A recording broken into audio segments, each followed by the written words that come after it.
Hi friends, నెలపాటు నిల్వ ఉండే గోంగూర పచ్చడి అయితే చూపిస్తున్నాను ఈ వీడియోలో. చూసిద్దాం ఫ్రెండ్స్. మా ఇంటి పక్కనైతే ఆంటీ వాళ్ళు ఉన్నారనమాట. ఆంటీ వాళ్ళ ఇంట్లో గోంగూర చెట్లు అయితే పెద్ద పెద్దగా ఉన్నాయి. మేము కోసుకోండి అని చెప్పేశారనమాట. ఎంత పెద్దగా ఉన్నాయో నేను మా చెల్లి అయితే కోస్తున్నాము. నేనైతే వీడియో తీస్తున్నా, మా చెల్లి కోస్తుంది. మేము పెద్ద బోర్ష్కి అయితే కోసుకొచ్చామన్నమాట. ఇక నెలపాటు సరిపడే వరకు పచ్చడి పెడదామనేసి చాలా కోసుకొచ్చాము.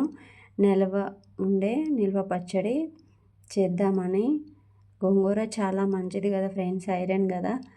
ముందుగా పచ్చిమిర్చిని వేపుకోవాలి. వేపుకున్న తర్వాత కొంచెం జీలకర్ర వేసి, ఆ తర్వాత కొన్ని మెంతులు కూడా వేసాను. అవి వేసిన తర్వాత లైట్గా ధనియాలు కూడా వేసుకోవాలి. అది మంచి టేస్ట్ని అయితే ఇస్తాయి ధనియాలు. ఇవన్నీ వేగిన తర్వాత మిక్సీ జార్ తీసుకొని మిక్సీ పట్టుకొని పక్కన పెట్టుకోవాలి. ఇవి అదే గిన్నెలో కొంచెం ఆయిల్ పోసుకొని గోంగూర వేసుకొని ఉడికించుకోవాలి. ఆయిల్లోనే ఉడికించుకోవాలి, వాటర్ లేకుండా.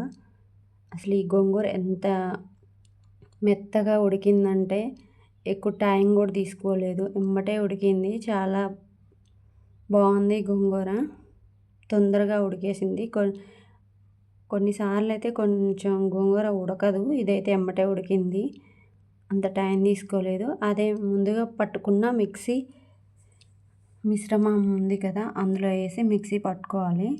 ఆ తర్వాత చిన్న చిన్నగా ఉల్లిపాయ ముక్కలు కోసి అందులో యాడ్ చేసుకోవాలి. యాడ్ చేసిన తర్వాత పోపు పెట్టుకోవాలన్నమాట. పోపు పెట్టుకొని వేడి వేడి అన్నంలో గోంగూర పచ్చడి వేసుకొని కొంచెం నెయ్యి వేసుకొని తింటుంటే అసలు ఈ టేస్ట్ మామూలు ఉండదన్నమాట.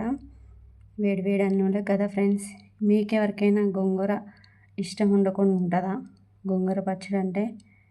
మీకు ఈ వీడియో నచ్చినట్టయితే ప్లీజ్ సబ్స్క్రైబ్ చేసుకోండి, ప్లీజ్ కామెంట్ చేయండి, షేర్ చేయండి. ఓకేనా? బాయ్. ప్లీజ్ లైక్ చేయండి. పోతా